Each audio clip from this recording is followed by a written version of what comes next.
అవని ఇంట్లో వాళ్ళందరినీ హాల్లోకి పిలిపించి ఉంటుంది. రాజేంద్ర ప్రసాద్ కూడా అక్కడే ఉంటాడు.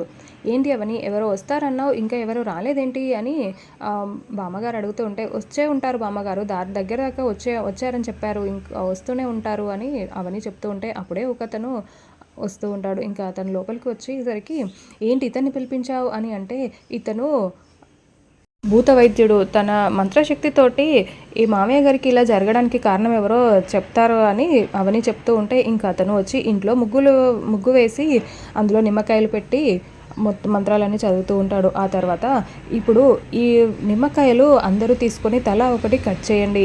అది ఇంట్లో వాళ్ళేనేమో ఒకవేళ అయితే మాత్రం వాళ్ళు కట్ చేసిన నిమ్మకాయ మాత్రం ఎర్రగా ఉంటుంది, తీసుకొని కట్ చేయండి.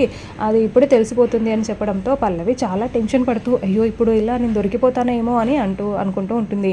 ఇంకా అలా అందరూ కట్ చేసేసరికి ఎవరి నిమ్మకాయ కూడా రెడ్గా అయి ఉండదు. ఇంకా పల్లవి, "ఇప్పుడు నువ్వు కూడా కట్ చేయి పల్లవి" అని చెప్తూ ఉంటే, పల్లవి చాలా టెన్షన్ పడుతూ నిమ్మకాయ తీసుకుంటూ, "తప్పదా, కట్ చేయరాదేమో" అని అంటూ ఉంటే, "కట్ చేయాలి బాలిక" అని అతను చెప్తూ ఉంటాడు. ఇంకా అలా పల్లవి అయితే చాలా టెన్షన్ పడుతూ ఉంటుంది.